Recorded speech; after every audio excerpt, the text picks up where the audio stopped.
नमस्कार विद्यार्थी मित्रांनो. मागच्या 1-2 दिवसा अगोदर IBPS स्पेशलिस्ट ऑफिसरचं नोटिफिकेशन हे IBPSने डिक्लेअर केलेलं आहे. पण यावर्षी एसओ म्हणजे स्पेशलिस्ट ऑफिसरच्या अंडर होणाऱ्या HR असेल, AFO असेल, त्यानंतर मार्केटिंग असेल आणि IT ऑफिसर असेल, या सगळ्या पदांसाठी जी एक्झाम होणार आहे त्याचा पॅटर्न जो आहे तो प्रिलिम्सचा असेल किंवा मेन्सचा असेल, तो खूप मोठ्या प्रमाणात बदललेला आहे. या अगोदर मागच्या 13-14 वर्षात IBPS स्पेशलिस्ट ऑफिसरचा इतका मोठा बदल कधी झालेला नव्हता. साहजिक आहे विद्यार्थ्यांमध्ये प्रिलिम्स आणि मेन्स या बदलत्या पॅटर्नमुळे मनामध्ये काहीतरी भीती, गोंधळ तयार झालेला असू शकतो. फक्त मला या व्हिडिओच्या माध्यमातून IBPS स्पेशलिस्ट ऑफिसरला जे लॉजिकल रिझनिंगचा पॅटर्न बदललेला आहे, त्या बदलत्या पॅटर्ननुसार आपल्याला प्रिलिम्स आणि मेन्सचा पेपर कसा असू शकतो, प्रिलिम्स आणि मेन्सच्या एक्झाममध्ये कोणते कोणते टॉपिक विचारल्या जाऊ शकतात आणि आपल्याला डिफिकल्टी लेवल काय असू शकते, याची एक क्लिअर कट आयडिया पुढच्या 4 ते 5 मिनिटांमध्ये तुम्हाला द्यायची आहे. ज्यामुळे तुम्हाला एक IBPS एसओच्या पेपरच्या बाबतीतली भीती तुमच्या मनातून कमी होऊ शकते. लक्षात घ्या, आपल्याला या अगोदर IBPS स्पेशलिस्ट ऑफिसरचा पॅटर्न कोणता होता आणि आता नवीन पॅटर्न काय आहे, त्याच्यामुळे आपल्याला बदलतं स्वरूप कसं दिसू शकते. बघा, या अगोदर स्पेशलिस्ट ऑफिसरचा जर आपण प्रिलिम्सचा पॅटर्न बघितला तर त्यामध्ये क्वांट, रिझनिंग, इंग्लिश हे आपल्याला विषय होते. ज्यामध्ये क्वांट 50 मार्कला, रिझनिंग 50 मार्कसाठी, इंग्लिश पण 50 क्वेश्चन होते पण 25 मार्क्स आपल्याला होते. असा 125 मिनिटांचा तो पेपर होता. बघा, त्यापैकी लॉजिकल रिझनिंगच्या विषयाच्या बाबतीत जर बोलायचं झालं तर लॉजिकल रिझनिंगचा 50 मार्कचा हा पॅटर्न आपल्याला अगोदरच्या पॅटर्न मध्ये विचारला जायचा वर्ष 2025 पर्यंत. पण आता एक लक्षात घ्या, वर्ष 2025 चे जेवढे पेपर तुमचे 2025 पर्यंतचे जेवढे पेपर तुमचे एसओचे झालेले होते, त्यामध्ये रिझनिंग सेक्शन मध्ये कोणते कोणते टॉपिक विचारले गेले होते. तर यामध्ये तुम्हाला सगळेच्या सगळे मिसलेनियस टॉपिक जसं की कोडिंग, डिकोडिंग, इनइक्वॅलिटी, त्यानंतर सिलॉग, त्यानंतर डिस्टन्स डिरेक्शन, त्यानंतर आपण म्हणू blood relation, sitting arrangement plus puzzle हा पार्ट होताच होता. पण यामध्ये तुम्हाला डेटा सफिशियन्सी, कधी इनपुट आउटपुट आणि कधी क्रिटिकल रिझनिंग हेही टॉपिक या प्रिलिम्स मध्ये विचारल्या जायचे, जे 2025 पर्यंत एसओच्या एक्झाम झाल्यात त्या सगळ्या एक्झामला. बरं, हे सगळं विचारण्यामागचं साधं सिंपल रिझन आहे, जनरल बँकिंगच्या सगळ्या एक्झाम, ज्यामध्ये पीओची असू द्या, क्लरिकलची असू द्या, RBI असिस्टंट असू द्या, SBIच्या एक्झाम असू द्या, या सगळ्या एक्झाम मध्ये जर आपण पॅटर्न बघितला तर सध्या 30 किंवा 40 मार्कला रिझनिंग आहे प्रिलिम्स साठी. पण या अगोदरचा बऱ्यापैकी पॅटर्न होता रिझनिंग 35, क्वांट 35 आणि इंग्लिश 30 असा 100 मार्कचा प्री होता. मग या 35 मार्क मध्ये तुम्हाला शक्य नाही डेटा सफिशियन्सी प्रिलिम्सला विचारणे, इनपुट आउटपुट विचारणे किंवा क्रिटिकल रिझनिंग विचारणे. त्यामुळे इथं मिसलेनियसचे टॉपिक प्लस सिटिंग अरेंजमेंट आणि पझल हे टॉपिक आपल्याला प्रिलिम्सला विचारले जायचे, ज्याची डिफिकल्टी लेवल ही कमी असायची. हे मी बोलतोय IBPS PO, क्लर्क, SBI, RBIच्या एक्झामच्या पॅटर्नच्या बाबतीत. परंतु या सगळ्या एक्झामच्या मेन्सला पुन्हा क्वांट, LR, इंग्लिश होतच आणि तेव्हा जे रिझनिंग विचारल्या जायचं ते including sitting, puzzle, critical, data sufficiency आणि इनपुट आउटपुटवर मेन्स लेवलला डिफिकल्टी लेवल वाढलेली असायची. लेवल पण वाढलेली असायची आणि टॉपिक पण वाढलेले असायचे. परंतु प्रीचा जो 2025 पर्यंतचा पॅटर्न होता एसओचा, स्पेशलिस्ट ऑफिसरचा, AFOचा म्हणू आपण, त्या पॅटर्न मध्ये तुम्हाला नंबर ऑफ क्वेश्चन 50 होते आणि मेन्सला तुम्हाला फक्त प्रोफेशनल नॉलेज होतं. कुठेही क्वांट, LR, इंग्लिश हा पार्ट मेन्सला तुम्हाला विचारला जात नव्हता. पण मग आता फक्त प्रीला आहे आणि 35 ऐवजी 50 मार्क आहेत. तर 50 मार्क मध्ये सगळं रिझनिंग जवळपास 14-15 टॉपिकचं विचारलं जायचं, जे या पद्धतीने होतं, ज्यामध्ये डेटा सफिशियन्सी, इनपुट आउटपुट आणि क्रिटिकल रिझनिंग विचारल्या जायचं. कारण की त्यांना मेन्सला स्कोप नव्हता की पुन्हा रिझनिंग आपल्याला विचारलं जाईल, कारण की मेन्सला फक्त प्रोफेशनल नॉलेज होतं. एवढी एक गोष्ट क्लिअर समजून घ्या की पहिलेच्या 50 मार्कच्या पॅटर्न मध्ये data sufficiency, input output, critical reasoning, sitting puzzle आणि मिसलेनियस क्वेश्चन का विचारले जायचे, कारण की मेन्सला ते नव्हतं रिपीट आणि प्रीचा पॅटर्न हा 35 असून 50चा होता. तर 50 मार्क मध्ये त्यांना वेगवेगळ्या टॉपिकवर क्वेश्चन विचारणे आहेच. ऑफिसर पदाची एक्झाम आहे, तर ते तुमचं सगळंच नॉलेज यामध्ये चेक करणारच होते. परंतु आता बदलता पॅटर्न जर बघितला आपण, तर बघा आता इकडं IT officer, agriculture field officer, HR, त्याच्यानंतर मार्केटिंग ऑफिसरसाठी प्रिलिम्स एक्झामिनेशनचा पॅटर्न काय आहे? लॉ ऑफिसरचा आणि राज्यभाषा अधिकारीचा इकडे खाली वेगळा दिलेला आहे. पण आता पॅटर्न जर बघितला तुम्ही, तर रिझनिंगच्या बाबतीत जर आता मी बोलायचं ठरवलं यामध्ये, तर रिझनिंगच्या बाबतीत 25 क्वेश्चन 25 मार्कसाठी विचारले जाणार. मित्रांनो, साधं तुम्ही भीती बाळगण्यापेक्षा स्वतःला एक कन्व्हिन्स करा, की आम्ही एनी हाऊ IBPS SOच्या प्रीला मागच्या वर्षीपर्यंत रिझनिंग मधला सगळा part data sufficiency, critical reasoning आणि इनपुट आउटपुट पण करायचो. मग प्रिलिम्स ही 25 मार्कची झालेली आहे. मग याच्यामध्ये शक्य आहे का आता, की पुन्हा पुन्हा डेटा सफिशियन्सी आणि क्रिटिकल रिझनिंग आणि इनपुट आउटपुट विचारलं जाईल? तर नाही. हे बिलकुल टॉपिक आम्ही याच्यातले बाहेर काढू शकतो. आणि 25 क्वेश्चन 25 मार्कसाठी आम्हाला जर 20 मिनिटांचा वेळ दिलेला आहे, तर लिहून घ्या. हा पॅटर्न तुम्हाला प्रिलिम्सला इझीच ठेवावा लागेल, कारण की मेन्सला पुन्हा क्वांट LR इंग्लिश ऍड झालेलं आहे.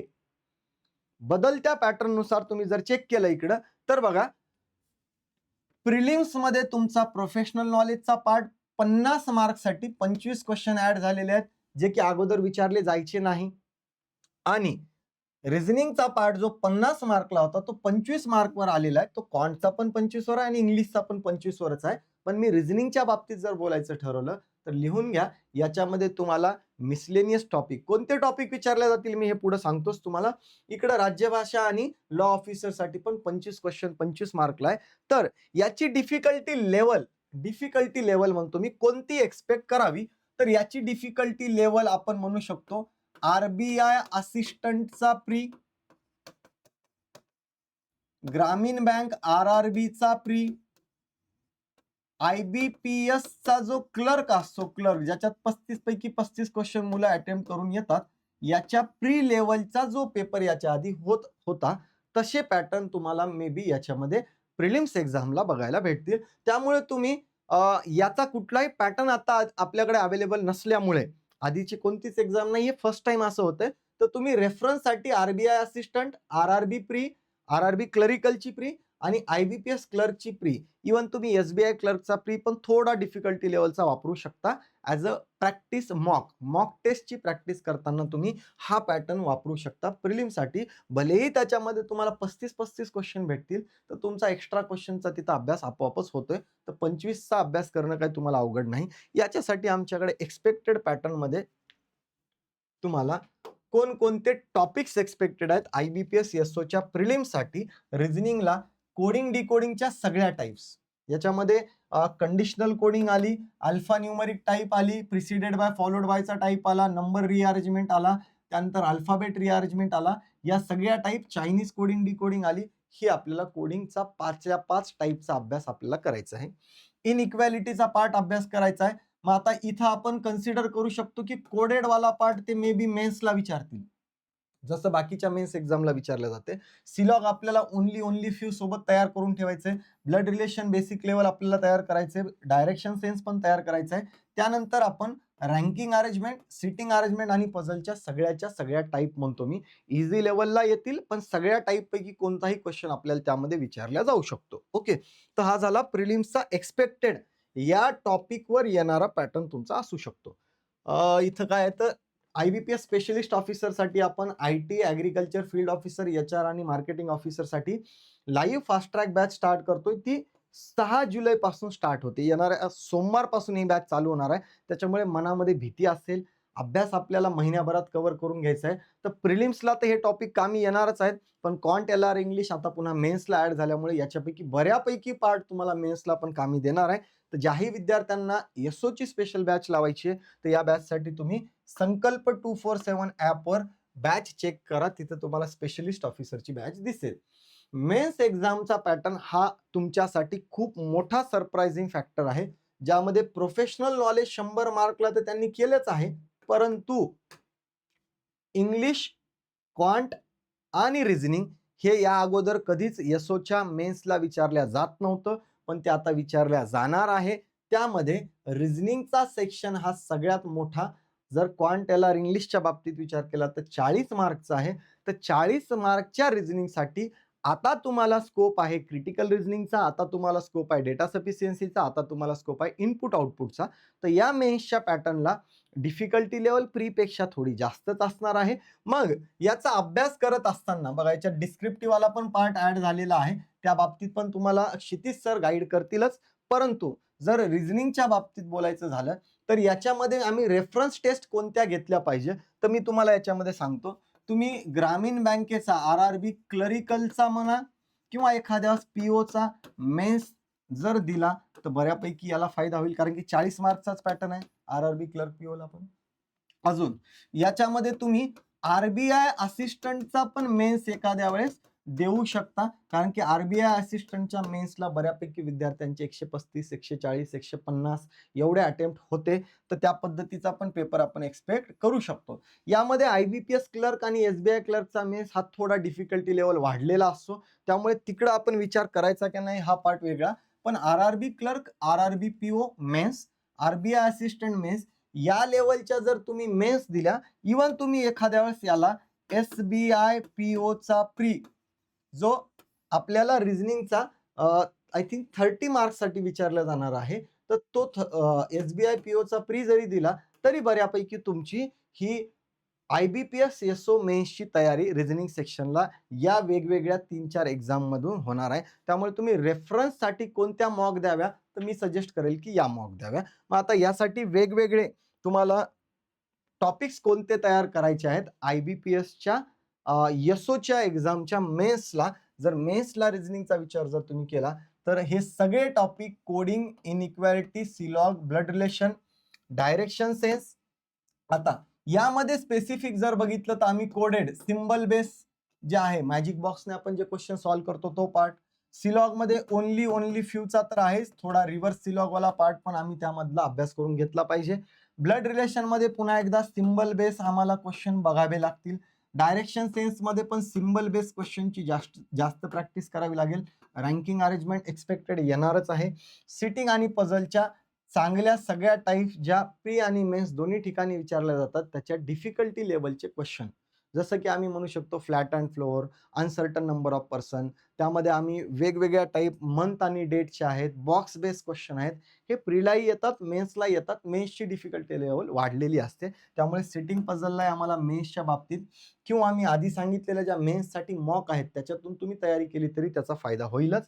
परंतु critical reasoning, data sufficiency, input output हे 3 मेजर टॉपिक तुम्हाला एकदा प्रिलिम झाली तर मेन्स आणि प्री मध्ये तुमचा डिफरन्स भरपूर दिवसांचा आहे. तर या उरलेल्या दिवसामध्ये तुम्हाला क्रिटिकल रिझनिंगचे at least course of action, causes and effect, statement assumption, statement argument या टॉपिकचा अभ्यास करायचाच आहे. हे 4 टॉपिक विथ कन्सेप्ट त्याचे कमीत कमी 50-50, 70-70 क्वेश्चन वाचून झालेले असावे. आणि त्यानंतर डेटा सफिशियन्सीचा चांगला अभ्यास, इनपुट आउटपुटचे बऱ्यापैकी लॉजिक तुमच्या नजरेखालून गेले पाहिजे. तर सॉल्व्ह करण्यासाठी अवघड नाहीये, एकदा लॉजिक भेटलं तर आम्ही क्वेश्चन सॉल्व्ह करू शकतो. त्यामुळे एसओ साठी जी प्रिलिम्स होणार आहे किंवा मेन्स होणार आहे याच्यासाठी आम्ही भीती न बाळगता असलेल्या स्टडीवर विश्वास ठेवायचा आहे. फक्त अभ्यास करण्याची पद्धत आम्हाला त्या पद्धतीनं थोडी बदलायची आहे. आम्हाला टॉपिक प्रिलिम्स आणि मेन्सच्या दृष्टीनं प्रॉपरली ऑर्गनाइज करून स्टडी करायचा आहे. त्यामुळे मी ज्या पद्धतीने या मागच्या 5 ते 7 मिनिटांमध्ये तुम्हाला प्री आणि मेन्सच्या बाबतीत रिझनिंगचा सेक्शन कसा असू शकतो हे सांगितलेलं आहे, त्या पद्धतीने तुम्ही प्रिलिम्सचे टॉपिक, मेन्सचे टॉपिक सेग्रिगेट करून त्याचा प्रॉपर स्टडी करा. जे टॉपिक्स तुमचे या अगोदर झालेले नाहीयेत, जुने विद्यार्थी असतील किंवा नवीन विद्यार्थी असतील, त्यांनी critical reasoning, data sufficiency, input output चांगल्या पद्धतीने प्रिपेअर करून ठेवा, जेणेकरून तुम्हाला मेन्समध्ये तर आम्ही येणारच आहेत. पण याच्यातून एक सगळ्यात मोठी आपल्याला शिकवण काय भेटणार आहे, तर सगळ्यात महत्त्वाचं जनरल बँकिंगच्या जेवढ्या एक्झाम आहेत, आयबीपीएस एसओ आयबीपीएस पीओ असेल, एसबीआय पीओ असेल, त्याच्यानंतर येणाऱ्या ग्रामीण बँकेच्या पीओ क्लर्क असतील, इन बिटवीन वेगवेगळ्या एफसीआय, नाबार्डच्या जर एक्झाम, एलआयसीच्या, इन्शुरन्सच्या एक्झाम, या सगळ्या एक्झामला स्पेशलिस्ट ऑफिसरची तयारी करणाऱ्या विद्यार्थ्यांनी फॉर्म अप्लाय केले पाहिजे. कारण की याच्यातून तुमचा जनरल बँकिंगचा, क्वांट, एल-आर, इंग्लिशचा अभ्यास होणार आहे आणि तोच अभ्यास तुम्हाला इफेक्टिव्हली एस-ओच्या एक्झामला कामी देणार आहे. त्यामुळे याच्यापुढे असं न करता फक्त एस-ओचीच आम्ही एक्झाम देणार, हा पाठ वगळून तुम्हाला सगळ्याच जनरल बँकिंगच्या ॲटलीस्ट परीक्षांना अप्लाय करायचं आहे. तुमचं टार्गेट एस-ओच असलं पाहिजे. जर तुम्ही ॲग्रीकल्चर केलेलं आहे, तुम्ही स्पेशलिस्ट ऑफिसरच व्हा. पण तुम्ही बाकीच्या परीक्षांना ॲटलीस्ट फॉर्म भरा. त्याच्यातून कॉन्फिडन्स गेन करा, जेणेकरून तुम्हाला या प्रिलिम्स आणि मेन्सची भीती वाटणारच नाहीये. कारण की एनी हाऊ जनरल बँकिंगची तयारी करणारे सगळे विद्यार्थी या पॅटर्नमधूनच जातात. Pre 100 mark, mains 200 mark. मग त्यांना भीती नाही, तर तुम्ही पण बँकिंगचीच तयारी करताय, तर वेगळं असं काही करत नाहीये. तुमचा पॅटर्न बदलला म्हणून काहीही झालेलं नाही. उलट तुम्हाला प्री खूप सोपी झालेली आहे. 25-25 क्वेश्चन 20 मिनिटात इझिली सॉल्व्ह करू शकतो आम्ही. मेन्सला आम्हाला क्वांट, एल-आर, इंग्लिश फक्त क्वालिफाईंग आहे. असंही आमचं सिलेक्शन कशावर होणार आहे? तर आमचं सिलेक्शन प्रोफेशनल नॉलेज आणि इंटरव्ह्यू बेसवरच होणार आहे. त्यामुळे या सगळ्या गोष्टीची भीती न बाळगता पॉझिटिव्हली हा चेंज ॲक्सेप्ट करायचा आहे आणि आपली तयारी ही आहे. पहिले जर 3ऱ्या-4थ्या गिअरवर असेल, तर आता 5व्या-6व्या गिअरवर टाकून या येणाऱ्या एस-ओच्या परीक्षेला आपण पॉझिटिव्हली अटेंड करायचं आहे. तुमच्या तयारीसाठी सगळ्यांना खूप खूप शुभेच्छा.